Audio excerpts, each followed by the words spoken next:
Show me your glory. 먼지를 사용하시는 하나님이라고 하는 제목으로 에스겔 2장 1절에서 10절까지 말씀 함께 나누기를 원합니다.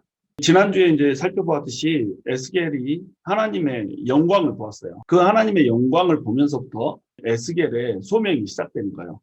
하나님께서는 하나님의 영광을 보여주시고 이 영광스러운 하나님이 너를 부르신다라고 하는 메시지를 주면서 에스겔을 부르는 겁니다. 하나님의 일을 감당하기 위해서는 하나님의 영광을 봐야 되거든요. 하나님이 어떤 분이신지, 하나님께서 우리에게 어떤 일을 해주시고 또 어떤 분으로 우리에게 존재하시는지 이것을 체험한 자만이 하나님의 일을 감당할 수 있고 하나님의 부르심 가운데 순종할 수가 있는 겁니다. 그래서 하나님의 영광을 1장에서 보여주신 다음에 2장에서 이제 에스겔을 부르는 거예요. 그러니까 에스겔 2장은 에스겔을 정식으로 부르시는 하나님의 부르심, 그 소명이 기록되어 있는 것이 바로 에스겔 2장인 거예요. 1절 보시면 그가 내게 이르시되 인자야 네 발로 일어서라 내가 내게 말하리라 하시며 하나님께서 에스겔에게 지금 말씀하시면서 에스겔을 부르고 있는 겁니다. 인자야 내 발로 일어서라 이렇게 얘기하고 있죠. 여기서 인자라고 하는 말은 히브리어로 하면 이제 벤 아담이에요. 벤은 히브리어로 아들이라고 하는 뜻인 거 다 아시죠? 아담이란 말은 원래 사람이란 뜻이잖아요. 아담은 아다마로 지었기 때문에 아담이라고 하는 이름을 붙였어요. 아다마라고 하는 말은 뭐냐면 흙이란 뜻이거든요. 아다마는 흙이고 흙으로 사람을 빚었기 때문에 이걸 아담이라고 지었는데 아담은 그래서 사람이란 뜻이 된 거예요. 흙으로 빚은 사람 이런 뜻이 이제 아담이라는 뜻입니다. 벤 아담 할 때 벤 아담은 흙으로 빚어진 자의 아들 이런 뜻으로 된 거예요. 그래서 선지자를 지금 인자로 호칭하면서 선지자가 흙으로부터 온 자라고 하는 것 아무 쓸모도 없고 나약하고 그냥 죽으면 흙으로 돌아가야 되는 그런 처참한 존재로 묘사를 하고 있는 거예요. 그런데 선지자를 인자라고 호칭하고 있는 장면은 구약 성경에서 오직 에스겔과 다니엘한테만 주어졌어요. 다니엘한테는 한 번만 인자로 불렀죠. 다니엘 8장 17절에 보시면 내가 두려워서 얼굴을 땅에 대고 엎드리며 그가 내게 이르되 인자야 깨달아 알라 이렇게 나와 있어요. 인자야 깨달아 알라 이것은 누구예요? 인자는 다니엘인 거예요. 다니엘이 이 말씀을 들을 때 다니엘은 어떻게 하고 있죠? 두려워서 얼굴을 땅에 대고 엎드리고 있는 거예요. 얼굴을 땅에 대고 엎드리고 있다 이 말은 뭐예요? 다니엘의 실존을 얘기하는 겁니다. 다니엘은 얼굴을 땅에 대야 되는 존재인 거예요. 누구 앞에서? 하나님 앞에서. 우리가 하나님 앞에 서버리잖아요. 그럼 우리는 전부 흙과 같은 존재예요. 왜? 우리의 근원이 흙에서 왔단 말이죠. 하나님께서 우리에게 생명을 넣어주지 않았다면 우리는 그냥 먼지일 뿐이라는 거예요. 하나님께서 우리를 먼지로 지으시고 나서 그 코에다가 생기를 불어넣으심으로 우리가 생명이 되었잖아요. 하나님의 영이 우리한테 들어왔기 때문에 우리가 특별한 존재로 영적인 존재로 하나님의 형상을 닮은 존재로 이런 식으로 만들어졌다라고 하는 거예요. 에스겔서에서는 90회 이상 인자라고 하는 표현을 쓰고 있습니다. 그러면 에스겔서에서 90회 이상 인자라고 하는 표현을 쓰고 있는 이유가 있을까요? 없을까요? 당연히 있죠.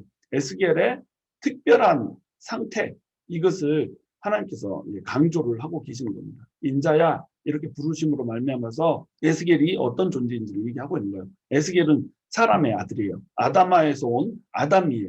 흙으로 지어진 사람의 아들이라는 거죠. 우리가 영어 단어에서도 human이라고 하는 단어가 있잖아요. human이 사람이라는 뜻이잖아요. human 할 때 이 hum이 땅이라는 뜻이거든요. 그래서 humility 이런 거 있잖아요. 겸손은 내가 땅에서 온 존재라고 하는 것을 깨닫고 땅바닥에 납작하게 엎드리는 거 이것이 겸손이거든요. 아담도 역시 흙으로부터 온 자라고 하는 것을 표현하는 거예요. 그러니까 우리가 인자라고 하는 표현, 이 말은 사람의 아들이라는 표현인데 사람의 아들이라는 표현은 흙으로 지어진 자의 아들이라는 뜻인 거예요. 아무것도 아닌 존재라는 거죠. 바벨론 포로로 잡혀간 에스겔의 그 상태를 그대로 말해주고 있는 겁니다. 지금 에스겔은 하나님의 백성으로서 유다에 살다가 잡혀가잖아요. 정통성이 있는 남유다에 살다가 바벨론 이방 땅으로 잡혀간 존재로 있단 말이에요. 그러니까 이 존재가 지금 어떤 존재가 되어 있는 거죠? 흙과 같은 존재가 되어 있는 거예요. 낮아질 대로 낮아져버린 처지가 땅과 같은 이런 존재가 돼버렸다는 거죠. 이 바벨론 포로에게 가장 적절한 표현이 바로 인자라고 하는 표현인 겁니다. 근데 이 인자라고 하는 표현은 아람어권에서 일반적으로 표현되던 호칭이 있어요. 바벨론에 지금 잡혀가 있는데 바벨론에서는 아람어를 쓰잖아요. 요 사람들이 하는 언어에서는 늘상 인자라고 하는 표현을 썼던 겁니다. Son of Man이라고 하는 표현을 썼던 거예요. 이것을 하나님께서 그대로 차용하셔서 말씀을 하고 계시는 겁니다. 네 상태가 딱 흙의 아들이다. 이걸 얘기하고 있는 거예요. 우리는 먼지의 아들인 거예요. 먼지의 자식인 거예요. 그런데 이 인자라고 하는 말에는 또 다른 의미가 있어요. 우리가 흙으로부터 왔다. 먼지의 자식이다. 이 말 위에 또 다른 의미가 있는 겁니다. 다니엘서 7장 13절에 보시면 인자 같은 이가 하늘구름을 타고 와서 이쪽부터 항상 계신 이에게 나아가 이렇게 나와 있죠. 여기서 인자 같은 이는 누구를 얘기하는 걸까요? 바로 예수 그리스도를 얘기하는 겁니다. 인자 같은 이라고 되어 있잖아요. 인자가 아니고 인자 같은 이라는 거예요. 그러니까 사람의 아들 같이 생겼는데 사람의 아들이 아니고 하나님의 아들이라는 뜻이죠. 그러니까 이 하나님의 아들이 하늘 구름을 타고 와서 옛적부터 항상 계신 이 다시 얘기해서 하나님 아버지 앞에 나아가는 그런 모습을 다니엘서 7장 13절에 보여주고 있는 거예요. 근데 여기에서 이제 인자 같은 이 할 때 인자라는 표현은 아람어로 기록되어 있잖아요. 다니엘서는 히브리어로 기록되었다가 아람어로 기록되었다가 막 이렇게 되잖아요. 7장은 이제 아람어로 기록된 파트거든요. 그래서 인자를 뭐라고 표현하냐면 바 에노시 이렇게 표현하는 거예요. 바는 아람어로 아들이라는 뜻이에요. 히브리어로 아들은 벤. 그래서 벤허 그러면 훌의 아들 이런 뜻이잖아요. 그런데 바 에노시 이러면 아람어인 거예요.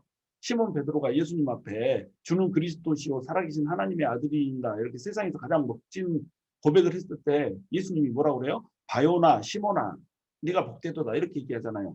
바는 아들이라는 뜻이고 요나는 요한이라는 뜻이거든요. 요한의 아들 시몬아 네가 복되도다 이런 뜻이에요. 바가 들어가면 아들이라는 뜻이 되는 거예요. 그래서 바 에노시 하면 에노시의 아들 이런 뜻인 겁니다.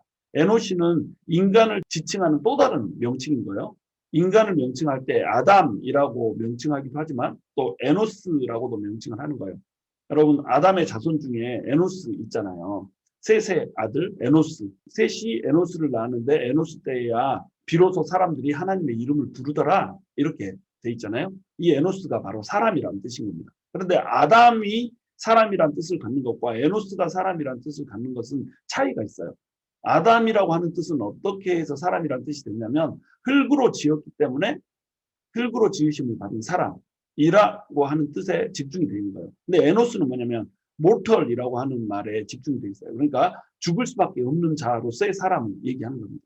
똑같이 사람이라는 뜻인데 흙으로 지음받았다는 것을 강조할 때는 아담이라는 표현을 쓰고 또 죽을 수밖에 없는 자라고 하는 것을 강조할 때는 에노스라고 하는 표현을 쓰는 거예요. 그럼 우리가 죽으면 어디로 돌아가죠? 흙으로 돌아가는 거예요. 그러니까 결국 같은 말이 되는 거죠. 근데 에노스는 셋의 아들인데 에노스의 때에야 비로소 사람들이 하나님의 이름을 불렀더라 이렇게 표현했단 말은 뭐예요? 자기가 죽을 수밖에 없는 자, 흙으로 돌아갈 수밖에 없는 자라고 하는 것을 깨달았을 때 비로소 하나님을 찾았다는 겁니다.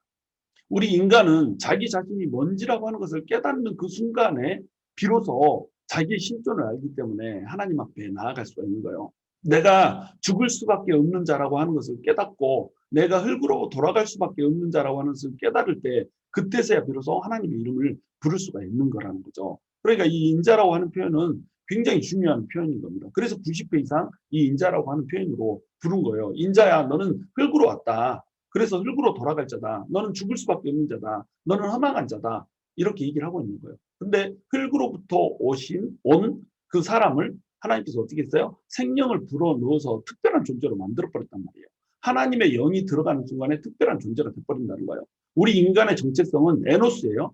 에노시여서 바에노시로서 결국은 우리는 죽어야 되는 존재란 말이죠. 그런데 하나님께서 개입하는 순간에 하나님의 영을 우리에게 부어줘버린 순간에 우리는 영원히 죽지 않는 존재로 돼버린단 말이에요. 우리가 흙으로 지음을 받았는데 하나님께서 생기를 우리 코에 불어넣으심으로 우리가 생명이 되었잖아요. 생명이 되었단 말은 영적인 존재가 되었다는 말이거든요. 영적인 존재는 사라지지 않아요. 죽지 않아요. 그런데 죄 때문에 죽게 되었단 말이죠. 그래서 죽을 수밖에 없는 자, 에노시가 돼버린 거예요. 근데 이 에노시가 하나님께 돌이켜서 예수 그리스도를 믿게 되면 우리에게 다시 생기를 불어넣어주는 그 성령님이 우리 안에 들어오게 되고 그러면 우리 그 성령님 때문에 영원히 죽지 않는 그 영성을 다시 회복할 수 있게 된다는 겁니다. 그러니까 하나님이 있고 없고가 우리 인자의 상태를 완벽하게 전환을 시켜버리는 거예요. 인자 같은 이 표현이 예수님을 말씀한다고 그랬잖아요.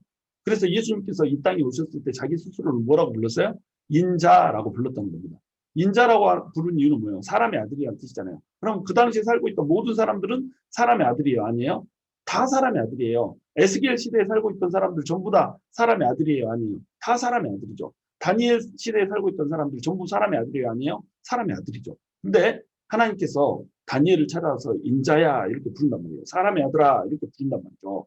에스겔을 찾아서 또 사람의 아들아 이렇게 부른단 말이죠. 예수님도 자기 스스로 나는 사람의 아들이다, 인자다 이렇게 자기 스스로를 부른단 말이죠. 그럼 전부 다 사람의 아들인데 왜 다니엘, 에스겔, 예수님만 사람의 아들로 특별히 부르냔 말이죠. 사람의 아들인데 특별한 사람의 아들이라는 겁니다. 하나님이 개입된 사람의 아들이라는 거예요. 예수님은 사람의 아들이다 이렇게 자기 스스로를 부르면서 자기가 사람이라고 하는 것을 강조했어요. 예수님은 완벽한 인간으로 이 땅에 오신 분입니다. 그런데 다른 사람들도 다 사람의 아들인데 자기 스스로를 사람의 아들로 불렀다. 이 말은 무슨 뜻이에요? 나는 원래 하나님의 아들인데 사람의 아들로 왔다는 겁니다. 그러니까 사람의 아들이라고 하는 호칭이 특별해지는 거예요. 그래서 이 인자라고 하는 표현, 사람의 아들이라고 하는 표현 이 속에는 내가 사람의 아들, 완벽한 인간이다라고 하는 이 표현이 들어있을 뿐만 아니라 동시에 나는 하나님으로부터 온 하나님의 사람이다라고 하는 표현을 같이 가지고 있는 거예요. 그래서 완벽한 사람이면서 완벽한 하나님이라고 하는 이것을 함께 인성과 신성을 가진 존재라고 하는 것을 한 단어로 표현할 수 있는 이 단어가 바로 뭐였어요? 인자라고 하는 표현이었던 겁니다. 이 인자 같은 이를 다니엘에게 하나님께서 보여주셨고, 인자 같은 이가 장차 이 땅에 오셔서 모든 세상을 다스리게 될 것, 이것을 다니엘에게 보여주셨던 거예요. 다니엘이 느부갓네살의 꿈을 해석해 주잖아요. 신상이 있었는데 머리는 금이고 이 몸통은 은이고 그 허리에서부터 궁뎅이 있는 데는 동이고 그 밑에는 철이고 발가락은 철과 진흙이 섞여 있는 거고 뭐 이렇잖아요. 그래서 금부터 시작해서 이제 각각 제국들을 상징한단 말이죠. 금은 바벨론 제국을 상징하고 은은 페르시아 제국을 상징하고 동은 헬라 제국을 상징하고 철은 로마 제국을 상징하고 그 밑에 이제 진흙들이 섞여 있는 것은 모든 이게 민족들이 함께 섞여서 지내는 그런 것들을 상징하고 이렇단 말이죠. 그런데 갑자기 산에서 돌 하나가 뜨더니 하늘에서부터 그 돌이 내려와서 발가락을 쳐서 무너뜨려 버리더란 말이죠. 그러니까 세상 열방이 다 무너지고 점점 그 돌이 커져가지고 확장되고 확장되고 확장돼서 세상을 다 덮어버리는 이 모습으로 그려지잖아요. 그럼 이 돌이 히브리어로 뭐죠? 에벤이잖아요. 그러면 하나님의 아들이라고 하는 뜻의 아들은 히브리어로 뭐라고 그랬죠? 벤이라고 그랬단 말이에요. 그러니까 벤이라고 하는 단어와 에벤이라고 하는 단어를 언어 플레이를 지금 하고 있는 거예요. 하나님께서 아재 개그를 하고 있는 거죠. 벤, 하나님의 아들이라고 하는 그 단어를 에벤이라고 하는 돌이라고 하는 단어 가운데 녹여가지고 하나님의 아들이 와서 제국을 열방을 다 치고 하나님의 나라를 만든다. 이것을 다니엘에게 보여줬던 거예요. 그것을 했던 분이 누구냐면 인자 같은 이라는 말이에요. 그 인자 같은 이라고 표현된 다니엘서의 그 표현을 그대로 차용을 해다가 예수님께서 나는 인자다 이렇게 얘기를 한 거예요. 그러면 이 인자에는 무슨 뜻이 같이 들어있다고요? 하나님의 아들이라고 하는 표현과 사람의 아들이라고 하는 표현이 같이 들어있는 거예요. 하나님의 아들이신 예수님이 인간의 모든 죄를 짊어지고 죽어주시기 위해서 사람의 아들로 이 땅에 오셨다는 거죠. 먼지 같은 존재, 죽을 수밖에 없는 그런 존재, 그런 존재로 이 땅에 와가지고 사람들의 한 사람인 것처럼 이렇게 살아가다가 가장 처절한 죽음으로 돌아가신 예수 그리스도, 그 모습의 예수님을 지금 그대로 보여주고 있는 겁니다. 그런데 그 예수님은 누구라는 거예요? 바로 하나님의 아들이고 장차 이 온 우주를 다스리게 될 만왕의 왕이시오 만군의 주가 되실 예수님이다라고 하는 것을 보여주는 거라고 하는 거예요. 인자에 들어있는 뜻이 무엇인지 알겠죠? 에스겔과 다니엘에게 인자라고 부른 이유도 똑같단 말이에요. 에스겔, 다니엘 둘 다 뭐예요? 먼지 같은 이라는 겁니다. 먼지 같은 이인데 이 먼지 같은 이에 하나님의 말씀이 임하는 거예요. 하나님의 부르심이 임하는 거예요. 하나님의 영이 임하는 거예요. 그러니까 이 인자들이 특별한 인자가 되는 거예요. 다 사람의 아들들인데 다니엘과 에스겔에게만 인자라고 특별히 부르셨던 이유, 그 이유는 뭐냐면 내가 너네들을 세우겠다는 거예요. 내가 너네들을 내 사람으로 만들고 내가 너네를 통하여서 일하겠다는 거예요. 그러니까 인자야 이렇게 불렀던 겁니다. 에스겔을 특별하게 만드는 것은 그러니까 뭐예요? 하나님의 말씀이라는 거예요. 에스겔은 먼지에서부터 온 먼지의 아들이에요. 또 에스겔은 뭐예요? 언젠가는 죽어서 없어질 바에노시란 말이죠. 에노스의 아들이란 말이에요. 죽어야 될 자, 죽을 수밖에 없는 존재란 말이죠. 그런데 하나님의 말씀이 임하시면 그냥 먼지가 아니라는 거예요. 하나님의 영광을 드러낼 하나님의 거룩한 선지자가 될 거라는 거예요. 하나님이 부르심이 임하면 그냥 죽을 자가 아니라는 거예요. 하나님의 영광을 드러낼, 그리고 하나님의 영광을 선포할 하나님의 일꾼이 될 거라고 하는 겁니다. 말씀과 부르심이 있어야 아담과 에노스의 아들이 아닌 하나님의 아들, 하나님의 백성이 될 수가 있다는 거예요. 그 말씀 앞에 우리가 설 때에, 그 부르심 앞에 설 때에 우리는 우리 인생이 비로소 의미 있고 특별한 존재가 될 수 있단 말이죠. 여러분, 우리 인트로 영상 다시 한번 소개시켜드려요. 먼지가 와서 자욱히 돌아다닌단 말이죠. 우리가 우리 스스로를 드러내고 우리가 우리 스스로 주인이 돼서 인생을 살아가면 어때요? 그냥 먼지 투성이가 되는 거예요. 그래서 사람들의 숨을 쉬지 못하게 하고 눈에 들어가서 알러지 반응만 일으키는 먼지 같은 존재, 이것이 우리란 말이죠. 그런데 이 먼지 같은 존재가 하나님의 영광 앞에 서게 되면, 하나님의 말씀 앞에 서게 되고 또 하나님의 명령 앞에서 이 먼지가 없어져 버리면 하나님의 영광이 가득 차게 된다는 말이에요. 우리가 먼지로 머무는 것이 아니라 하나님의 영광을 드러내는 자로 서게 된다는 겁니다. 그러니까 우리는 어떻게 돼야 돼요? 먼지로부터 왔으니까 먼지처럼 사라져서 없어져야죠. 먼지인 우리가 자욱하게 메우고 있으면 하나님의 영광이 가려지고 먼지만 자욱해지는 거예요. 그러니까 사람들이 숨 막히고 사람들이 답답하고 사람들이 힘들고 이렇게 되는 거죠. 먼지 같은 우리들은 먼지처럼 훅 사라져서 바람결이 없어져야 되는 겁니다. 그리고 누가 드러나야 돼요? 하나님의 영광이 드러나고 하나님의 말씀이 서고 하나님의 부르심에 순종해서 하나님의 부르심대로 살아가는 우리만 존재를 해야 되는 거예요. 그러면 우리는 하나님의 특별한 인자가 될 수 있단 말이죠. 먼지의 아들인데 먼지의 아들이 아니고 죽을 수밖에 없는 자의 아들인데 죽을 수밖에 없는 자의 아들이 아닌 특별한 하나님의 아들로 부르심을 받을 수가 있다는 겁니다. 2절, 그가 내게 말씀하실 때 그 영이 내게 임하사 나를 일으켜 내 발로 세우시기로 내가 그 말씀하시는 자의 소리를 들으니, 이렇게 돼 있죠. 우리 1절에서는 뭐라고 나와 있어요? 내 발로 일어서라, 내가 내게 말하리라, 이렇게 말씀하셨잖아요. 내 발로 일어서라, 내가 내게 말하리라, 이렇게 얘기하는 거예요. 하나님께서 말씀을 하시면 우리가 일어설 수 있고, 하나님께서 말씀하시면 우리가 먼지 같은 존재가 아니라 하나님의 영광을 품은 자가 될 수 있다고 얘기를 해주세요. 그리고 나서 그가 내게 말씀하실 때 그 영이 내게 임하사, 이렇게 말을 하고 있는 거야. 여러분, 성령님이 없이 우리가 설 수가 없는 겁니다. 하나님께서 명령하셨어요. 네가 네 발로 일어서라. 근데 에스겔은 자기 발로 스스로 일어설 수 있어요, 없어요? 없다는 거예요. 네가 네 발로 일어서라고 하는 하나님의 말씀이 떨어졌음에도 불구하고 성령님이 임하지 않으면 설 수가 없는 거예요. 지금 에스겔은 하나님의 영광을 환상으로 봤죠. 환상 가운데서 하나님의 영광을 봐도 스스로 일어설 수 없어요. 일어서라고 하는 하나님의 말씀이 떨어져도 스스로 일어설 수 없어요. 어떻게 해야 일어나는 거예요? 하나님의 성령님이 임해야지 일어설 수가 있는 겁니다. 성령님이 이만큼 중요한 거예요. 우리가 오직 말씀, 오직 예수 이렇게 하잖아요. 오직 말씀, 오직 예수, 이 말씀은 성령님이 없으면 무의미해져 버려요. 오직 예수, 예수님만 존재하면은, 예수님은 2000년 전에 유대 땅을 거닐다가 돌아가시고 부활하셔서 승천하셨잖아요. 성령님이 없으면 우리 안에 예수님이 어떻게 동행할 수 있나요? 예수님의 영이신 성령님이 우리 안에 들어와야지 우리가 오직 예수 할 수 있는 거죠. 오직 말씀. 여러분, 말씀을 아는 사람들이 얼마나 종교의 영에 사로잡혀 있는지 아세요? 도올 김용옥 여러분 아시잖아요. 신학교 다니다가 중퇴했어요. 지금 마가복음 강의하고 요한복음 강의하면서 헛소리 삘삘하고 돌아다니잖아요. 그런데 그 말 좋다고 친지들 흘리면서 듣고 있는 사람들이 있고 막 이렇잖아요. 여러분, 이런 일들이 왜 생겨요?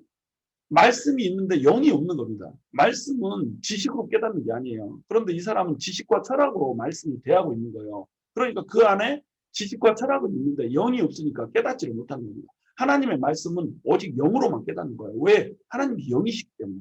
하나님이 영이므로 지식으로 우리는 하나님을 알 수 없고 하나님의 영으로만 알 수가 있는 거예요. 그러니까 오직 말씀, 오직 예수, 이것도 하나님의 성령님이 있어야 비로소 의미가 있어지는 말이라고 하는 겁니다. 하나님의 영이 우리에게 임해야 되는 거예요. 성령님을 받아야 우리가 일할 수가 있는 거예요. 성령이 없이는 우리가 설 수가 없다는 거예요. 여러분, 말씀하는데요. 말씀은 구약에서부터 신약을 쭉 읽다 보면 말씀이 얘기하고 있는 건 결국 성령입니다. 우리 안에 성령님이 내주하시고 우리 안에서 성령님이 존재하셔야 비로소 우리의 구원이 완성이 되는 거예요. 삼위일체를 말할 때 성부 하나님께서는 구원을 계획하셨고 성자 하나님께서는 구원을 이루셨고 성령 하나님께서 구원을 완성하셨다, 이렇게 말하거든요. 그런데 오직 예수 하면서 성령님은 완전히 도외시를 해버리거든요. 그것은 지극히 잘못된 거라는 거예요. 왜? 성령님이 구원 사역을 완성하신 분이거든요. 성령님이 우리 안에서 내주하시고 성령님이 우리 안에서 가르치시고 성령님께서 우리 안에서 인도하시고 성령님께서 우리 안에서 탄식하면서 기도해 주셔야 우리가 비로소 구원의 완성 가운데로 들어갈 수가 있는 거거든요. 그러니까 성령님 없이는 우리가 설 수가 없다는 겁니다.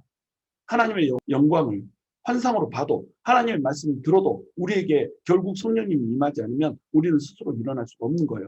네가 네 발로 일어나라 이렇게 얘기했는데 일어나지 못하잖아요. 근데 누가 일으켜줘요? 그 영이 내게 임하사 나를 일으켰다 그러잖아요. 내가 일어난 게 아니라 내 발로 세우시기로 내 발로 세우셨다고 그러잖아요. 내가 내 발로 일어난 게 아니란 말이죠. 그러므로 성령님이 우리 안에 임해야 우리는 일어설 수 있고 성령님이 우리 안에 임해야 우리가 하나님의 말씀을 수행할 수 있는 능력이 생긴다는 겁니다. 내가 그 말씀하시는 자의 소리를 들으니 내 발로 세우시는 것, 나를 이렇게 세우시는 것, 이런 걸 경험하면서 하나님께서 해주시는 말씀을 다시 이제 듣고 있는 거예요. 그러니까 이 에스겔의 사역의 근원은 뭐라는 거예요? 성령이라는 거예요. 성령님은 신약 시대에만 나타나셔서 일하셨던 분이 아니에요. 구약 시대에도 모든 선지자들에게 성령님이 임하셔서 일을 하셨단 말이에요. 다만 구약 시대에서는 성령님이 임하셔서 동행하시는 성령님이었고 신약 시대에는 예수를 믿는 모든 사람들에게 성령님께서 오셔서 내주하시는 성령님이라고 하는 차이가 있을 뿐이에요. 구약 시대의 성령님은 뭐다? 동행하시는 성령입니다. 왜? 아직 예수 그리스도가 오지 않으셨기 때문에. 그래서 성령님께서 동행하시면서 하나님의 일을 잘할 수 있게 도와주고 이렇게 하다가도 만약에 사람이 범죄하거나 하나님 앞에 정결하지 못하게 되면 성령님이 떠나버리기도 하고 이렇게 했단 말이죠. 그런데 신약에 와서는 어때요? 예수 그리스도가 우리 가운데 오시고 예수 그리스도가 우리의 모든 죄를 사하여 주셨기 때문에 예수님을 믿는 모든 사람에게 성령님을 그 안에다가 불어넣으셨단 말이에요. 그것을 성령님의 내주 이렇게 부르는 겁니다. 하나님의 영에 세 가지 다른 존재의 형태가 있다고 그랬죠. 임재와 편재와 내주. 성령님은 어디에나 계시기 때문에 무소부재하세요. 편재라고 부르는 거예요. 그런데 성령님이 강력하게 자신을 나타내는 시점과 장소가 있단 말이에요. 그것을 성령님의 임재라고 불러요. 그런데 성령님께서 사람들의 마음속에 예수 그리스도를 믿는 사람들의 마음속에 존재하는 그 존재의 형태가 있단 말이에요. 그게 내주란 말이에요. 우리는 성령님이 내주하시는 사람들이에요. 에스겔보다 훨씬 처지가 좋아요. 에스겔에게 그 영이 임하셔서 지금 일하게 하고 있지만 우리한테는 어때요? 성령님이 늘상 우리 안에 내주하고 있다니까요.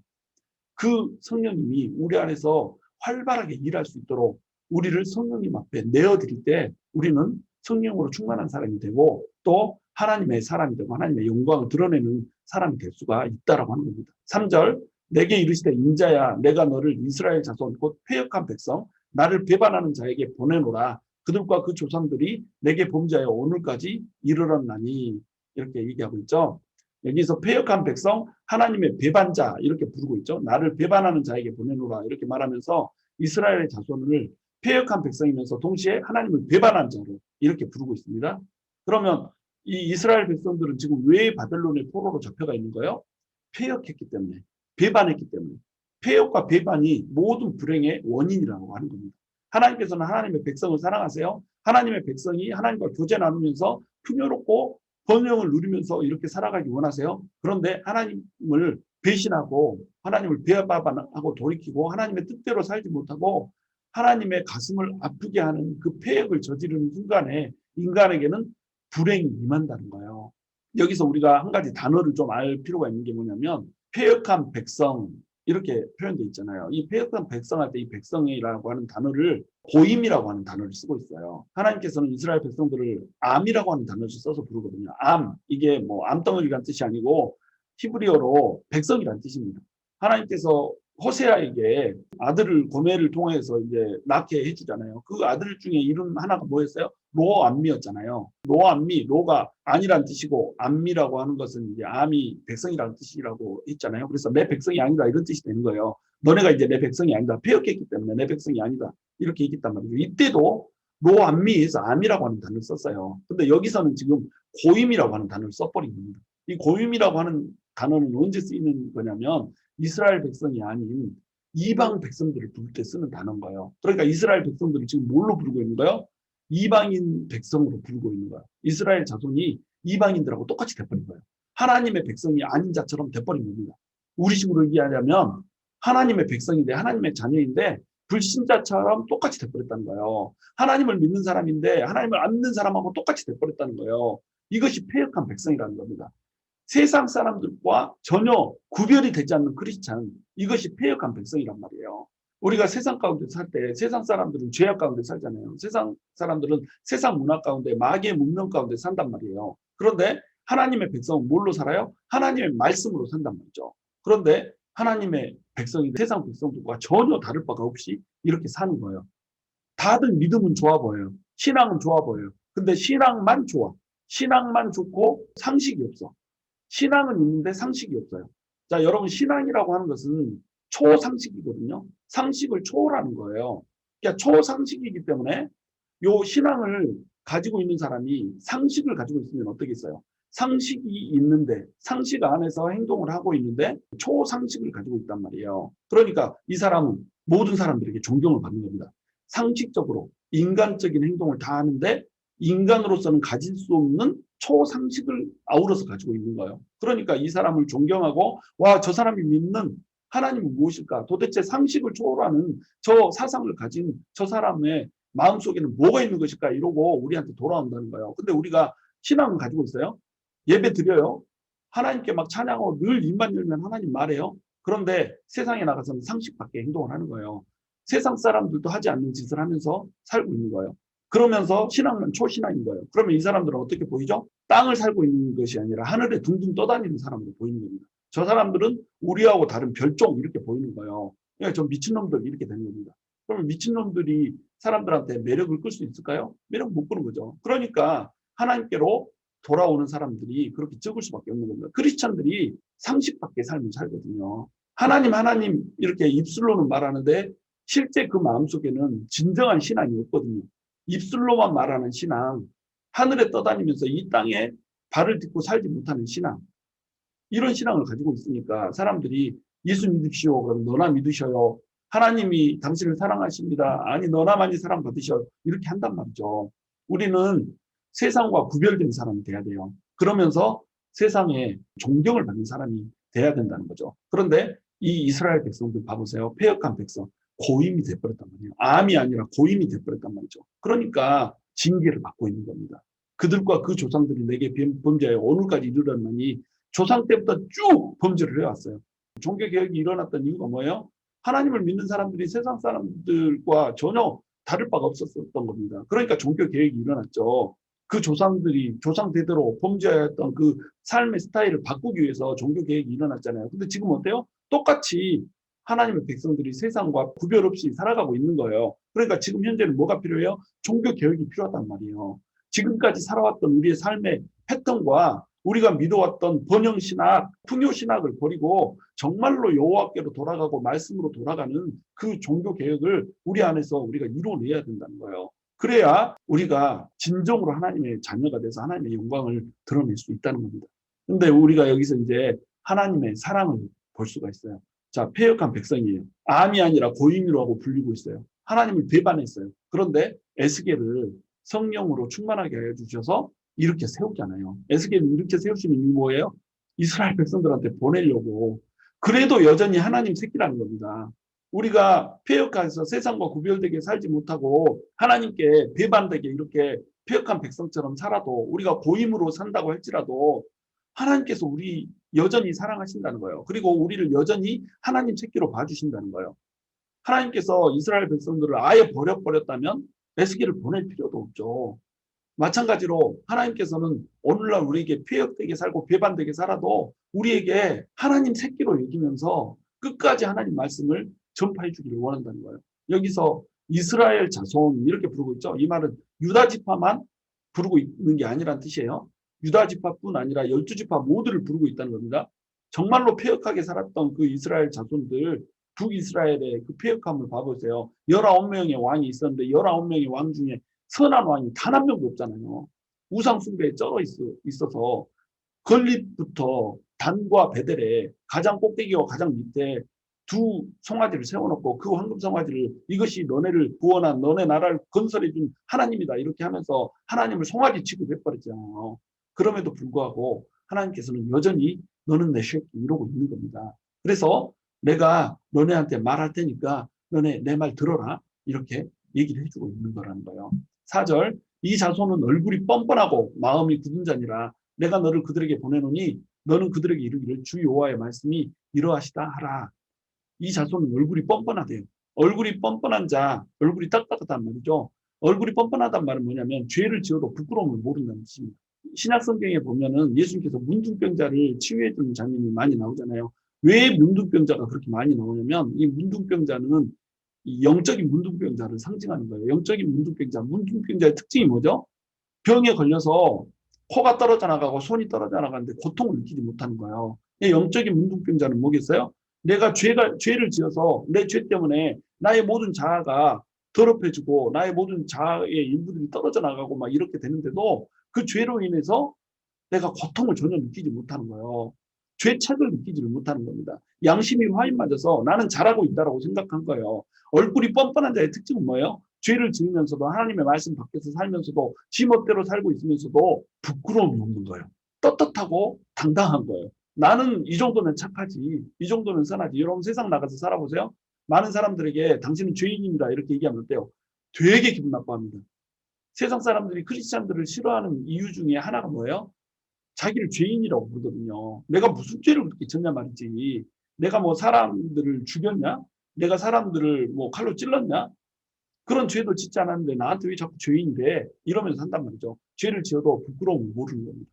얼굴이 뻔뻔한 자가 돼 있는 거예요. 근데 예수님을 믿으면서도 얼굴이 뻔뻔한 자가 돼 있는 자가 있단 말이에요. 내 죄가 죄인지를 모르고 죄를 지어도 너무 당당하고 뻔뻔한 거예요. 이것이 얼굴이 뻔뻔한 자라는 거예요. 여러분 우리가 얼굴이 뻔뻔한 자가 되면 안 되거든요. 그런데 한번 우리가 죄를 짓고 하나님의 품에서 벗어나면 얼굴이 점점 뻔뻔해지는 거예요. 근데 이 얼굴의 뻔뻔함은 어디에서 나오는 거예요? 마음이 굳은 데서 나오는 거예요. 마음이 굳었기 때문에 얼굴이 뻔뻔해지는 겁니다. 이 굳은 마음이 모든 폐역의 원상이에요. 마음이 굳어서 하나님의 말씀이 떨어져도 하나님의 말씀이 들어갈 틈이 없네요. 마음이 굳었다는 말은 전에도 제가 설명드렸듯이 마음에 각질이 생겼다는 겁니다. 두꺼운 각질이 생겨서 마음 속으로 하나님의 말씀이 비죽고 들어갈 틈이 없는 거예요. 하나님의 말씀이 떨어져도 순종할 뜻이 없는 거예요. 들을 뜻이 없는 거예요. 하나님의 말씀을 무시하는 거예요. 경시하는 거예요. 그러니까 얼굴이 뻔뻔해지는 겁니다. 말씀이 마음속에 들어가지 않는데 당연히 잣대가 없으니까 말씀은 잣대거든요. 말씀은 거울이거든요. 거울로 날 비춰봐야지 내 얼굴이 더러운 걸 알죠. 창피한 상황이라는 걸 알죠. 내가 벌거벗었다는 것을 알죠. 옷을 홀딱 벗고 있고 팬티 하나 걸치지 않고 있는데 창피함을 모르는 이유 뭐예요? 벗은 상태를 모르는 겁니다. 옷을 입고 있다고 착각하는 거예요. 여러분 말씀은 우리를 비추는 거울이에요. 또는 말씀은 우리의 검이에요. 우리의 모든 흉악한 모습, 벌거벗은 모습들을 도려내고 온전한 모습으로 서게 하는 겁니다. 우리 마음속에 있는 각질들을 전부 제거하지 않으면 우리는 죄를 지으면서도 죄가 진지 모르는 뻔뻔한 가운데 살아가고 있는 이런 사람들이 된다는 겁니다. 바로 이 사람들이 누구냐면 이스라엘의 백성들이란 말이에요. 뻔뻔하고 마음이 굳어 있어요. 그러니까 이들에게 하나님께서 에스겔을 보내고 있는 겁니다. 바로 이 모습을 면하게 해주기 위해서 얼굴이 뻔뻔하고 마음이 딱딱한 자들, 얼법 맞닥뜨리기도 이 하나님께서는 선지자를 지금 보내주고 있는 이 모습을 우리가 보고 있는 거예요. 자식을 도무지 포기하지 못하는 아버지의 모습을 우리가 보고 있다는 겁니다. 지금 이 사람들은 에스겔이 말씀을 선포할 때도 말을 들을까요? 안 들을까요? 안 들어요. 하나님께서 이 말을 듣지 않을 거라고 하는 사실을 알아요? 몰라요? 아세요. 그럼에도 불구하고 보내는 거예요. 입 아프게 말해도 듣지 않을 거라고 하는 거 알아요. 얼굴이 뻔뻔하고 마음이 굳어서 하나님의 말씀이 선포돼도 돌이키지 않을 거라는 거 알아요. 그런데도 전해주기를 포기하지 못하세요. 하나님께서 하나님의 백성을 포기할 수가 없거든요. 그러니까 지속적으로 말씀을 해주시는 거예요. 돌이켜라, 돌아와라, 잘못했다고 말해라. 돌아오기만 하면 내가 너희들을 불쌍히 여기고 회복과 치유를 줄게. 계속 말씀을 해주시는 겁니다. 여기서 이제 주 여호와의 말씀이 이러하시다 이렇게 얘기하고 있죠. 주 여호와라고 하는 말은 아도나이라고 하는 말과 야훼라고 하는 표현을 반복해서 쓰고 있습니다. 하나님을 부를 때에 이스라엘 백성들은 부르는 호칭이 참 많았다고 그랬죠. 하나님께서는 자기 자신의 이름을 야훼라고 표현을 하셨어요. 이 이름을 너무나도 거룩한 이름이기 때문에 히브리 사람들은 이 하나님의 이름을 부를 수가 없었던 겁니다.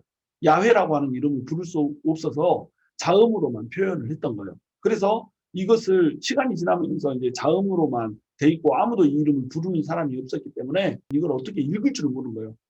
모음이 있어야 읽을 수가 있을 거 아니에요. 그래서 이 이름을 이제 야훼라고 읽기도 하고 여호와라고도 읽기도 하고 막 이렇게 되는 겁니다. 여호와라고 하는 말은 이제 제호바, 이거는 사실 합성된 말이거든요. 아도나이라고 하는 말과 뭐 엘로힘이라고 하는 말, 이걸 조합해서 그 모음을 집어넣어서 만든 말이라는 거예요. 그러니까 여호와의 증인이 가짜라는 거죠. 여호와가 하나님의 이름이다. 가짜입니다. 거짓입니다. 하여튼간 주 야훼 이렇게 불렀는데, 야훼가 하나님의 이름인데 이 사람들은 하나님의 이름을 두려워서 부르지를 못했어요. 그래서 하나님의 이름 대신 어떤 이름으로 불렀냐면 아도나이라고 하는 이름으로 불렀다는 겁니다. 이 아도나이라고 하는 이름은 영어로 하면 이제 로드라는 뜻이에요. 로드, 주란 뜻이라는 겁니다. 그래서 주 여호와 이런 말로 이제 부르고 있어요. 아도나이라고 하는 말과 야훼라고 하는 말을 같이 쓰고 있습니다. 그럼 이 말은 무슨 뜻이 될까요? 하나님께서 아도나이이면서 동시에 야훼라는 거예요. 야훼라는 이름을 감히 부르지 못하는 두려움을 이스라엘 백성들은 가지고 있었어요. 그런데 이스라엘 백성들 봐보세요. 실제로 야훼라고 하는 분을 두려워해요? 안 두려워해요? 안 두려워해요. 하나님을 만홀히 여겨요. 하나님을 가짜게 생각해요. 야훼라고 하는 이름을 부르기만 두려워하고, 그 두려운 이름을 가지신 실존 하나님에 대해서는 두려움을 갖지를 못하는 거예요. 그러니까 지 멋대로 행동하고 지 멋대로 살죠. 그러니까 하나님이 뭐라고 그러는 거예요? 너희가 차마 두려워서 부르지 못하는 야훼라는 이름을 가진 그분, 너희가 야훼라는 이름을 부르지 못해서 아도나이라고 하는 이름을 일부러 붙여서 너네식으로 부르는 그분이 그 두려운 이름으로 지금 말하고 있다 이 말이에요. 너희의 아도나이, 너희의 주 두려운 이름 야훼라고 하는 이름을 가지신 그분이 하나님께 그 영광의 보좌에 서려 있는 그 무서운 영광을, 두려운 영광을 보여주신, 천사들도 감히 범접하지 못할 그 놀라운 영광을 가지고 계신 야훼 하나님께서 지금 너네에게 말씀하신다, 이렇게 얘기를 하고 있는 거예요. 이 말씀이 이러하시다, 이렇게 전하라는 거죠. 내가 너를 그들에게 보내노니, 이렇게 얘기하고 있죠. 내가 할 때 이 내가는 뭐예요? 지금 1장에서 영광을 보여주신 그 하나님이 너를 보낸다는 거예요. 그러니까 백성들에게는 지금 이 말이 어떤 말이 되겠어요? 이 말을 엄중하게 들어라. 야훼가 말한다. 너희가 두렵다라고 해서 이름도 못 부르는 그분이 말한다. 똑똑히 들어라. 이거 무서운 말이다. 이렇게 얘기하고 있는 거예요. 이 말은 반드시 이루어진다. 내가 심판의 메시지를 줄 텐데 이 심판의 메시지는 절대로 너네 앞에서 이루어지지 않는 말이 아니라 반드시 이루어지는 말이다. 똑똑히 들어라. 이 말 하고 있는 거예요. 에스겔한테는 무슨 말을 하고 있어요? 그 누구도 침해하지 못할 영광을 가지고 있는 이 분이 말한다. 너 똑바로 전해라 이거예요. 가감 없이 전해라. 하나님의 말씀을 깎아내거나 또는 살을 붙이거나 해서 전하지 말고 내가 말하는 그 말 그대로 가감 없이 전해야 된다. 이 말 하고 있는 거예요. 두려운 말씀이 선포되고 있는 거죠. 지금 5절, 이들은 패역한 족속이라 그들이 듣든지 아니 듣든지 그들 가운데에 선지자가 있음을 알지니라. 패역한 족속의 특징은 뭐냐면 말씀이 선포돼도 듣지 않아요. 패역한 족속의 특징은 선지자를 무시합니다. 그래서 이스라엘 백성들은 하나님께서 그들이 잘못하고 있다는 것을 보여주시기 위해서 계속 선지자들을 보냈죠. 근데 선지자들을 어떻게 했어요? 핍박하고 돌로 치고 칼로 쳐 죽이고 톱으로 썰어 죽이고 계속 이렇게 했단 말이에요. 선지자들을 그냥 내버려 두지 않았습니다. 자, 그러면 하나님의 말씀을 선포하는 선지자들을 그렇게 우습게 여기고 돌로 쳐서 죽였다. 이 말은 뭐예요? 하나님의 말씀을 우습게 여겼단 말이에요. 그럼 하나님의 말씀을 우습게 여겼다는 말은 뭐죠? 말씀은 하나님의 의지를 표현하는 거거든요. 그러니까 하나님을 그대로 표현하는 것도 말씀이거든요. 근데 말씀이 선포되는데 그 말씀을 선포하는 자를 무시하고 죽였다. 이 얘기는 뭐냐면 말씀을 무시했다는 말이 되고, 말씀을 무시했다는 말은 뭐냐면 하나님을 무시했다는 말이 되는 거예요. 야훼라고 하는 이름을 두려워서 부르지도 못한다면서요. 그런데 왜 하나님을 무시하냐고. 근데 왜 하나님은 경홀히 여기냐고. 이렇게 지금 하나님께서 말하고 있다는 겁니다. 패역한 족속의 특징은 선지자의 말을 듣지 않았어요. 지금 이 시대에도 패역한 족속의 특징은 말씀을 선포하는 자를 무시합니다.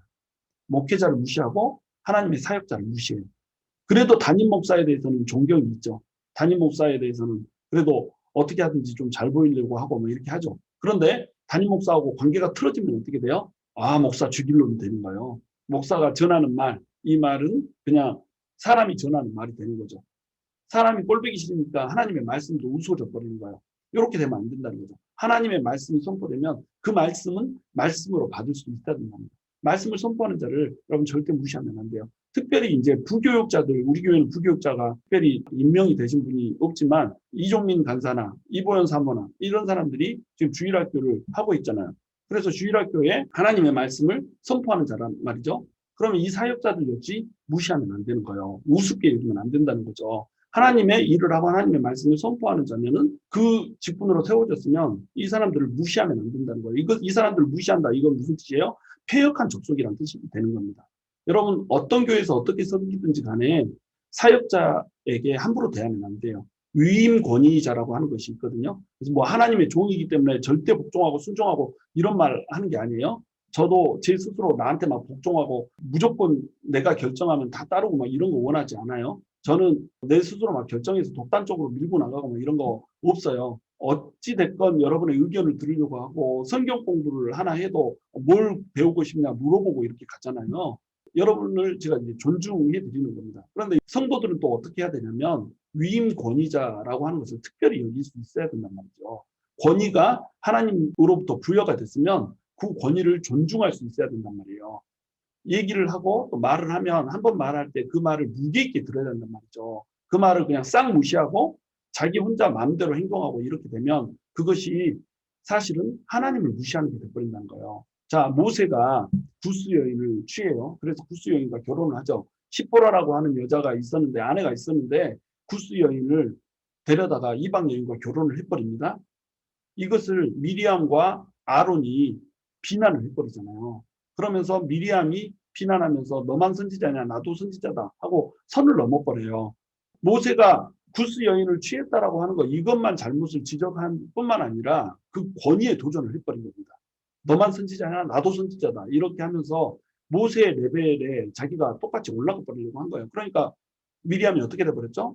문둥병 걸려가지고 진 밖에서 있어야 됐잖아요. 그래서 모세가 빌고 빌어가지고 자기 누나니까 우리 누나인데 그렇게 하면 안 되죠. 하나님 이렇게 해가지고 중보해가지고 비로소 질병이 고쳐지고 나병이 나은 후에 진으로 다시 돌아오는 결과를 보잖아요. 여러분 분명히 모세가 잘못했어요. 왜 결혼을 할 거야? 십보라가 있는데 왜 또 다른 여자를 구스 여인을 취해서 결혼을 할 거예요? 분명히 잘못했죠. 그런데 미리암이 선을 넘어서 대적을 한 겁니다. 그러니까 어떻게 해요? 미리암이 문둥병이 생겨버린단 말이에요. 이것이 하나님께서 주신 위임 권위자라고 하는 거예요. 여러분 말씀을 선포하는 자는 말씀을 선포하는 대상에 대해서 위임 권위를 갖고 있는 겁니다. 그러니까 사역자를 무시하지 않고 존중해줘야 되는 거예요. 사역자를 무시하는 그 순간에 뭐 어떤 존재가 돼버린 거예요? 패역한 족속이 돼버린 거예요. 패역한 족속이 되면 하나님의 음성을 들을 수 없을 뿐만 아니라 하나님의 음성을 듣지 못하기 때문에 결국 바벨론의 포로로 잡혀가게 되는 이런 결과를 초래하게 된다는 겁니다. 이 패역한 족속에게 듣든지 아니 듣든지 그들에게 선지자가 있음을 알지니라. 선지자로 에스겔을 세웠다는 거죠. 선지자의 의무는 뭐예요? 듣든지 안 듣든지 말을 해야 된다는 거예요. 상처받아도 바르게 전해야 된다는 겁니다. 제가 담임 목사를 하지 않으려고 했던 이유가 이거예요. 제가 이걸 못하거든요. 싫은 소리를 하지 못하는 겁니다. 내 성격이 너무 유순하고 그래가지고 다른 사람이 상처받을까 봐 잘못하고 있어도 잘못한다는 말을 잘 못하는 겁니다. 그러니까 이 말을 해야 되는 사람이 이제 담임 목회자잖아요. 사실은 양들을 책임지고 있기 때문에 양들이 잘못하고 있을 때는 말을 해줘야 된다는 거죠. 말을 못하는 거예요. 그러니까 담임 목사를 안 하려고 했는데 하나님 또 어떻게 해서 시켜가지고 하고 있단 말이죠. 그런데 하나님께서는 선지자에게 의무를 주셨단 말이에요. 그 의무가 뭐예요? 듣든지 안 듣든지 말하라는 거예요. 말해봤자 안 들을 것 같아도 잘못하고 있으면 잘못했다라고 얘기하라는 거죠. 이 얘기를 하면 사람들이 어떻게 해요? 이렇게 된단 말이죠. 말을 듣고 돌이켜서 순종하는 것이 아니라 나를 미워하게 되는 자리에 서버리는 거예요. 관계가 깨져버리는 거예요. 그러니까 관계가 깨지니까 나는 말을 하기 싫은 거죠. 그런데 하나님께서는 뭐라고 그래요? 듣든지 아니 듣든지 하나님이 가르치는 그 말씀대로 가르치라는 거예요. 이것이 모든 선지자에게 주어진 의미거든요. 잘못하고 있으면 말씀을 선포할 때 잘못하고 있다라고 하는 말씀을 선포해야 된다는 겁니다. 천국이 선포된과 동시에 지옥도 선포가 돼야 된다는 거예요. 구원이 선포된과 동시에 심판도 선포가 돼야 된다는 거죠. 복이 선포된과 동시에 징계도 선포가 돼야 된다는 거죠. 이것이 선지자의 의무거든요. 그런데 계속 잘 된다, 잘 된다, 복 받을 거야, 복 받을 거야, 그렇게 해도 축복받을 거야 이렇게 얘기를 하고 있다는 겁니다. 사업장에서 분명히 불법을 행하고 있고 직장에서 분명히 불법을 행하면서 이렇게 살아가고 있고 세상 속에서 해서는 안 될 이런 일들을 하면서 살아가고 있는데 하나님이 복 줄 거라고 얘기를 하고 있는 거예요. 여러분 어떤 성도 중에 한 분이 룸사롱을 개업을 해가지고 와서 개업 예배를 드려달라 이러면 저 가서 거기서 어떤 말씀을 선포해야 될까요? 아, 이 사업이 번창하여서 하나님께 정말로 많은 헌금을 드리게 될 것입니다. 뭐 이렇게 선포하면 될까요? 그렇게 하면 안 되겠죠. 그게 말씀을 선포하는 자의 의무라는 거죠.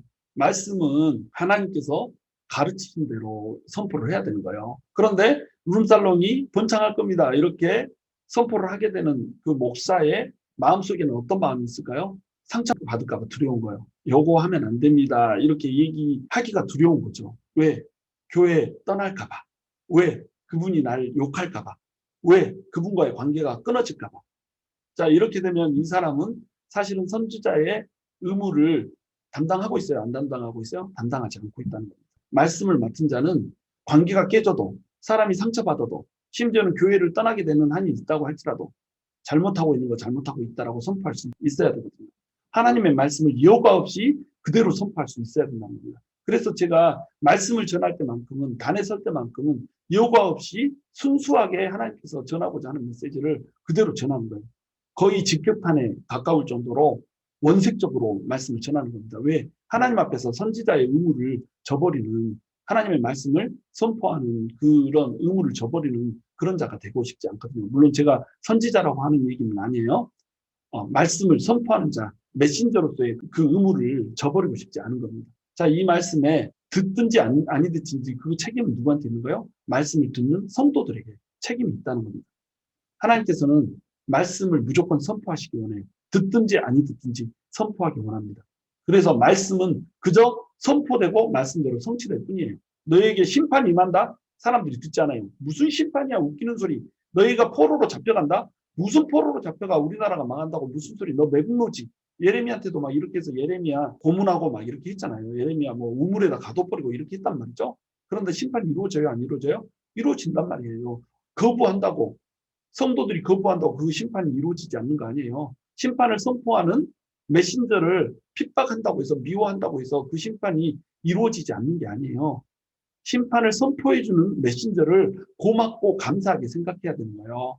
관계가 깨질 것, 성도를 한 명 잃을 것, 또 그걸로 인해서 지탄받을 것, 이런 거 모든 거 감수하고 하나님의 말씀을 곧이곧대로 말을 해주잖아요. 이것은 성도를 그만큼 사랑한다는 뜻인 겁니다. 옳지 않은 길에서 돌이켜서 옳은 길로 돌이키게 해주는 그 사랑이 말씀을 전하는 메신저에게 있기 때문에, 목회자에게 있기 때문에 그 말씀을 하는 거예요. 그러면 그 사랑 받아들이고 회개하고 돌이켜야 되는 거예요. 가재미문하고 째려보고 막 이렇게 하면 안 되고, 미워하고 또 소문 퍼뜨리고 다니고 이러면 안 되고, 그 말씀을 그대로 받아들일 수 있는 부드러운 마음을 가져야지 하나님의 징계를 면할 수가 있다는 겁니다. 6절, 인자여 너는 비록 가시와 찔레와 함께 있으며 정갈 가운데 거주할지라도, 말씀을 선포하는 자가 감수해야 되는 것들이 쭉 열거가 돼 있죠. 가시와 찔레와 정갈, 이것이 말씀을 선포하는 자에게, 특별히 심판을 선포하는 자에게 감수해야 될 내용으로 기록이 되고 있어요. 정갈은 특별히 앞에서 볼 때는 아무렇지 않게 있다가 그냥 꼬리 들고 한번 쫙 쏴버리면 순식간에 죽어버리는 맹독성 독을 가지고 있잖아요. 바로 이런 걸로 선지자들을 공격할 거라는 겁니다. 가시로 찔레로 고문하고 정갈에 꼬리로 싸서 심지어는 죽여버리기도 하고, 이런 일들이 벌어진다는 거예요. 그런 위협 속에 네가 있다고 할지라도 그들을 두려워하지 말고 하라는 거예요. 그들의 말을 두려워하지 말라는 거예요. 그들은 패역한 족속이라도 그 말을 두려워하지 말며 그 얼굴을 무서워하지 말라는 거예요. 이때에도 이들은 패역한 족속이라서 말로 막 위협을 하는 겁니다. 목회자가 옳은 소리를 하고 하나님의 말을 그대로 선포하고 심판을 선포하면 말로 위협을 하는 거예요. 너 그 한 번만 그런 말 하면 죽인다.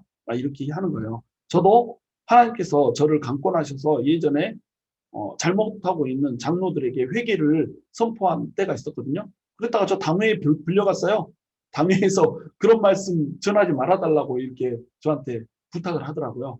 물론 뭐 위협도 있고 막 이랬었죠. 패역한 족속이기 때문에 그런 겁니다. 패역한 족속은 위협하는 말을 하는 거예요. 너 그런 말 전하면 안 돼. 그런 말 하면 너 잘려. 그런 말 하면 너는 절대로 이 교회에서 사역할 수 없어. 이런 식으로 하는 거예요. 그리고 그 얼굴을 무서워하지 말지어다. 심판의 메시지, 회개의 메시지를 선포하면 인상부터 붉어지거든요. 뭐 인상을 쓰고 막 눈을 도끼를 뜨고 뱀눈을 뜨고 이렇게 쳐다보면서 좋은 말만 해, 좋은 말만 이렇게.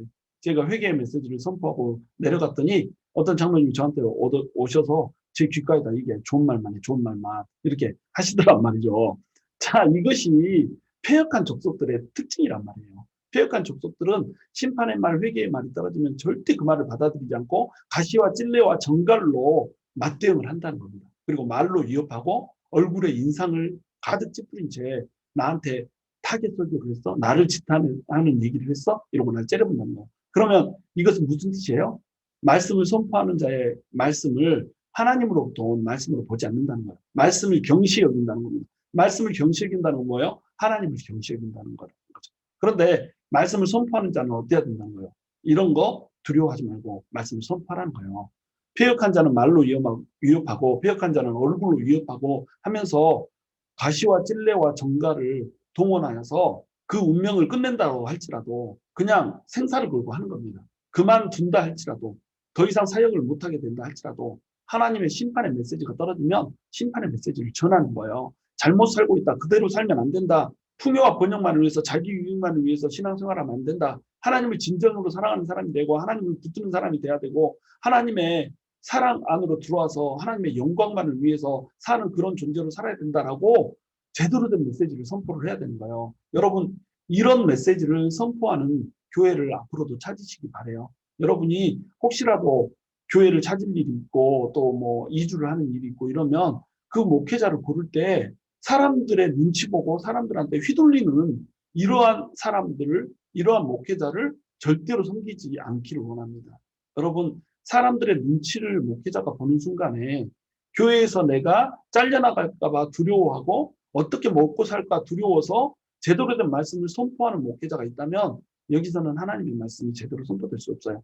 여러분의 영혼에 절대로 도움이 되지 않습니다. 여러분의 귀에 듣기 좋은 말은 할 수 있겠죠. 그러나 여러분은 인생에서 결코 하나님 안에서 누리는 그 성공을 누릴 수가 없어요. 결국 실패하게 되고 결국 멸망하게 될 거예요.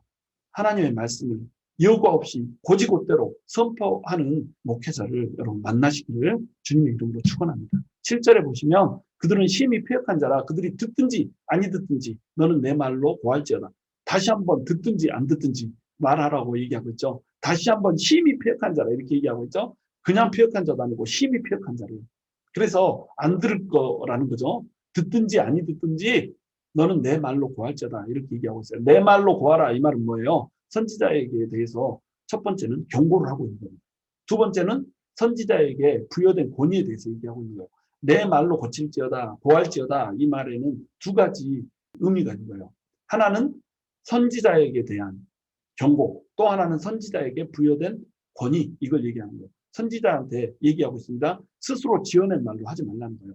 네 뜻, 네 생각으로 전파하지 말라는 거죠.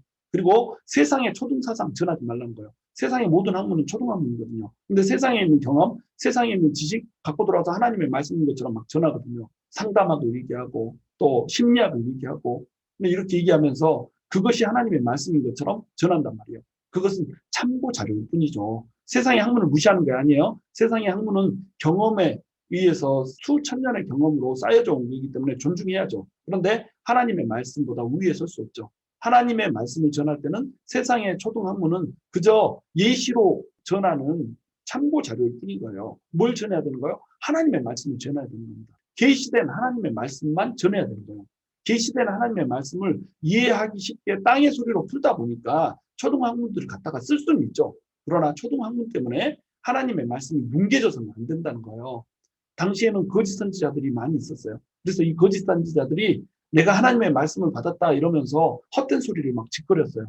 그래서 너희에게 복이 임한다. 우리는 절대 망하지 않는다. 성전이 있기 때문에 예루살렘의 성전에는 하나님의 임재가 있고 하나님의 임재가 있는 것은 망하지 않는다. 이방인들은 하나님의 백성이 아니고 우리는 하나님의 백성이 있기 때문에 우리가 어떻게 살건 간에 우리는 망하지 않고 이방인들을 우리가 결국에는 찍어 누를 것이다. 이런 식으로 거짓 말씀을 전했단 말이죠. 하나님의 말씀이 떨어지지도 않는데 하나님의 말씀이 떨어진 것처럼 속이고 전했다는 거예요.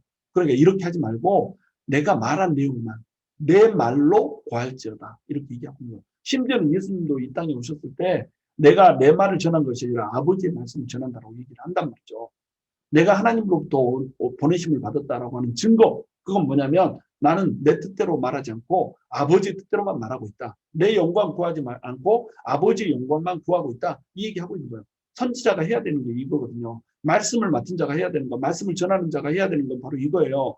내 영광 구하지 않아요. 내가 잘난지 하지 않아요. 내 언변으로 하지 않아요. 뭐만 하는 거예요? 하나님의 영광만 초점이 있는 겁니다. 하나님의 영광만 드러날 수 있다면 나는 먼지처럼 똥처럼 여겨도 상관없다는 거. 이게 진짜 목회자거든요. 이게 진짜 선지자거든요. 요렇게 사역을 해야 된다는 거예요. 요렇게 사역하는 사람이 되더라고 지금 에스겔에게 경고를 주고 있는 거예요. 두 번째는 뭐냐면 선지자에게 부여된 권위를 얘기하고 있는 거예요. 너는 내 말로 고할지어다. 이 말은 뭐냐면 내가 너한테 내 말을 주겠다. 네 입에다가 내 말을 집어내주겠다. 그러니까 네가 하는 말은 전부 다 내 말이다 이 말이에요. 하나님의 말씀을 곧이곧대로 전하고자 하는 선지자한테는 이 선포되는 말씀이 전부 다 어떤 말씀이라는 거예요? 하나님이 선포하는 말씀이라는 겁니다. 하나님의 말씀이라는 거예요. 그러니까 말씀에 하나님의 권위가 있다는 거예요. 그래서 위임 권위자에게 순종하라는 겁니다. 말씀이 맡은 자가 여과 없이 하나님의 말씀을 선포하고 있고 적어도 말씀을 맡은 자는 이 말씀을 일주일 내내 고민하는 사람이잖아요. 전문적인 훈련을 받았고 또 일주일 내내 말씀을 어떻게 해서 잘 풀어줄 수 있을지를 고민하고 연구해서 말씀을 전해준단 말이죠. 그냥 말씀을 묵상하고 내 삶에 적용하는 수준의 그런 말씀이 아니란 말이에요. 어떻게 하면 하나님의 말씀을 제대로 전할까를 연구하고 고민해서 짜내서 선포하는 말씀이라는 거죠. 이 말씀이 자기 감정이 섞이지 않고 자기 지식이 섞이지 않고 자기 영광을 선포하는 이런 말씀이 아니고 진정으로 하나님의 그 영광을 순수하게 선포하는 말씀이라고 한다면 이 선포하는 자가 전하는 말씀은 뭐라는 거예요? 하나님의 말씀이라는 거예요. 그러니까 이 말씀을 들어야 돼요? 안 들어야 돼요? 이 말씀을 반드시 들어야 된다는 거예요. 권위가 있다는 말이에요. 말씀에 권위가 있다는 겁니다. 그러니까 이 말씀이 어떻게 돼요? 순종해야 된다는 거예요. 8절 너 인자야 내가 내게 이르는 말을 듣고 그 패역한 족속같이 패역하지 말고 내 입을 벌리고 내가 내게 주는 것을 먹으라 하시기로 이렇게 얘기하고 있죠. 지금 또다시 경고를 하고 있습니다. 패역한 족속같이 패역하지 말라고 그래요. 패역한 족속 왜 패역했어요? 마음이 굳어졌어요. 그래서 하나님의 말씀이 들어가지 않았어요. 그리고 얼굴이 뻔뻔해졌어요. 하나님의 말씀대로 살지 않고 하나님의 모든 명령을 거부하면서 살면서도 그게 죄인지를 몰라요. 이렇게 살지 말라는 거죠. 이렇게 살지 말고 어떻게 하라는 거예요? 내가 부르신 대로 순종하는 거예요. 지금 내가 에스겔 너를 부르고 있다. 너를 보내고 있다. 거부하지 말아라. 이렇게 얘기하고 있는 거예요. 에스겔한테는 지금 거부권이 없는 겁니다. 지금 이미 심판이 선포되었고 패역한 족속, 이 패역한 족속, 패역한 백성의 단어가 고임, 이방인처럼 치부가 돼버렸잖아요. 이런 상황에서는 에스겔이 뭐라고 입을 뻥끗할 수 없게 이렇게 하나님 몰고 가버리는 몰아붙여버리시는 거예요. 너 패역한 족속처럼 패역하지 말고 나한테 이렇게 따지지 말고 무조건 내가 말한 대로 해. 지금 이러고 있는 겁니다. 부르심과 보내심을 거부하지 말라는 거죠. 그리고 사람이 두려워서 회피하지 말라는 거예요. 사람이 두려워서 내 말을 선포하는 것을 피하지 말라 이렇게 얘기하고 있죠. 네 유익을 위해서 내가 준 사명을 거스르지 말라는 거예요. 돈 때문에 또 명예 때문에 살아남기 위해서 목숨 때문에 찌질하게 이렇게 끌려다니면서 내가 준 사명을 거스르지 말라. 이렇게 지금 에스겔에게 얘기하고 있는 겁니다. 하나님께서 하라고 하는 것은 절대 거부하지 않는 겁니다. 따지지도 묻지도 않고 그냥 하나님이 하라고 하면 하는 겁니다. 주님 저 못하겠는 거 이런 거 안 하는 거예요. 그냥 부르면은 네 하고 달려가는 거. 이게 제 목회 철학이에요.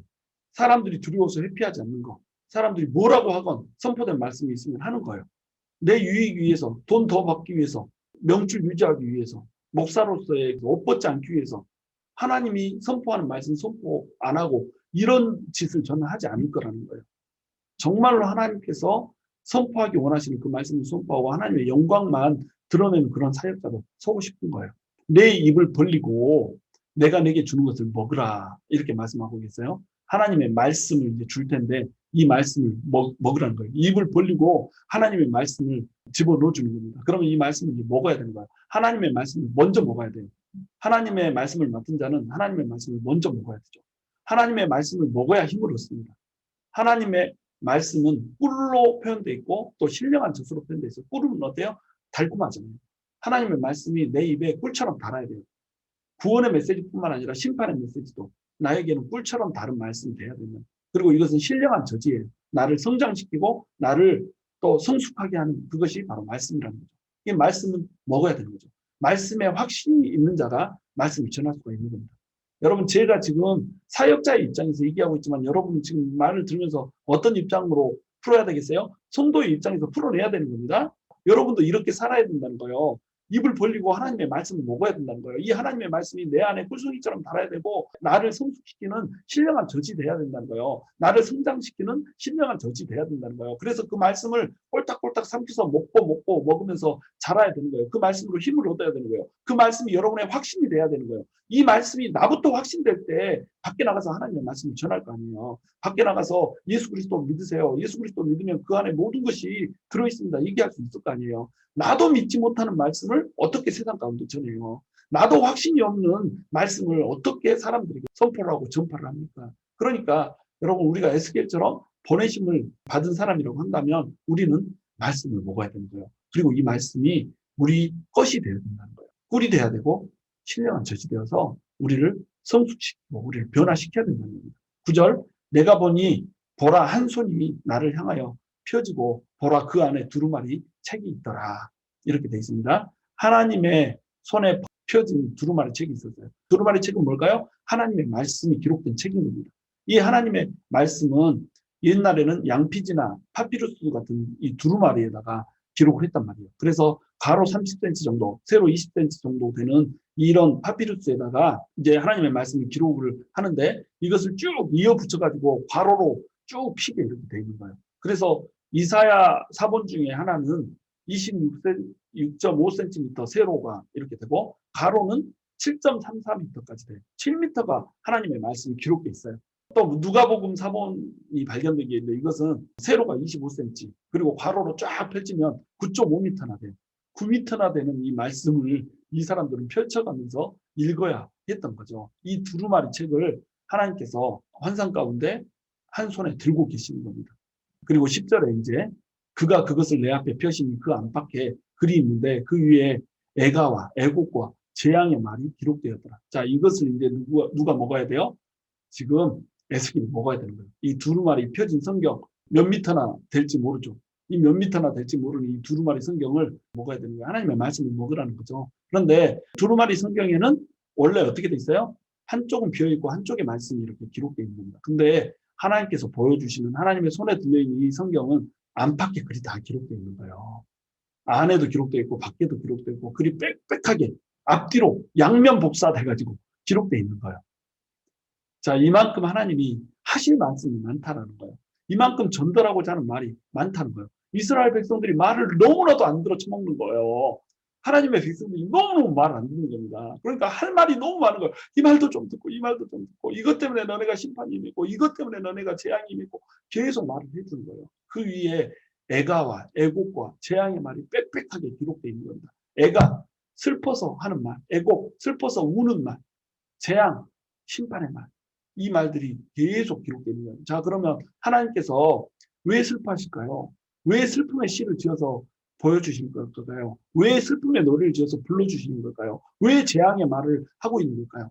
하나님의 백성들을 사랑하니까 돌이키라는 거예요. 하나님께로 돌아오라는 거예요. 하나님께서는 애가와 애곡과 재앙의 말이 기록된 두루마리 성경을 지금 에스겔의 입에 집어넣어주고 이 말씀을 그대로 하나님의 백성들에게 선포하게 합니다. 이 말씀은 여기에서 끝나는 것이 아니라 희망의 말씀, 구원의 말씀으로 이어질 거예요. 지금 당장 선포되는 말씀은 애가와 애곡과 재앙의 말인 거예요. 그러나 희망의 메시지, 또 구원의 메시지를 듣기 위해서 먼저 들어야 되는 말이 뭐예요? 심판의 메시지를 들어야 되는 겁니다. 먼지와도 같은 우리 존재에 대한 죽을 수밖에 없는 자라고 하는 우리의 존재에 대한 규명이 있어야 된단 말이에요. 너네는 슬픈 노래를 불러야 되는 자고 너네는 슬픈 시를 읊어야 되는 자고 너네는 재앙 가운데서 흙이 되어서 사라져야 되는 존재들 땅바닥에 기어서 얼굴을 대고 뽁뽁뽁뽁 기어다니는 이런 존재들 이게 너희들이야 라고 하는 말씀이 먼저 선포되는 거예요. 그리고 여기에서 돌이켰을 때 그러한 실존을 알고 하나님께로 도움을 구하고 돌이켰을 때 하나님의 구원의 메시지, 소망의 메시지, 희망의 메시지가 떨어지게 되는 겁니다. 지금 에스겔은 하나님으로부터 심판의 메시지를 먼저 전하는 자로 부르심을 받고 있어요. 그 스스로가 먼지와도 같은 자, 인자라고 하는 말로 불려지고 있어요. 우리는 먼지와도 같은 존재입니다. 그러나 우리가 이 먼지와도 같은 자라고 하는 이 사실을 알았을 때, 우리가 흙으로부터 왔다는 이 사실을 알았을 때, 그리고 우리가 마침내 죽어서 흙으로 돌아갈 수밖에 없는 자라고 하는 이 사실을 알았을 때, 우리는 어떤 자리에 서야 될까요? 우리의 얼굴을 땅에 대고 하나님 앞에 엎드려야 되는 겁니다. 주님, 나를 구원하소서. 주님, 나를 사용하여 주소서. 나는 진토만도 못합니다. 나는 먼지만도 못합니다. 낮고 낮게 하나님 앞에 나아가는 거예요. 그러면 하나님께서 특별한 말씀을 주시는 겁니다.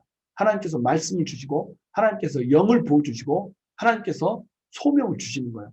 하나님이 주시는 말씀, 하나님이 주시는 부르심, 하나님이 주시는 그 성령님의 충만한 가운데 우리는 비로소 흙과 같은 존재, 먼지와 같은 존재가 아니라 하나님의 영광을 품은 자로 설 수가 있는 겁니다.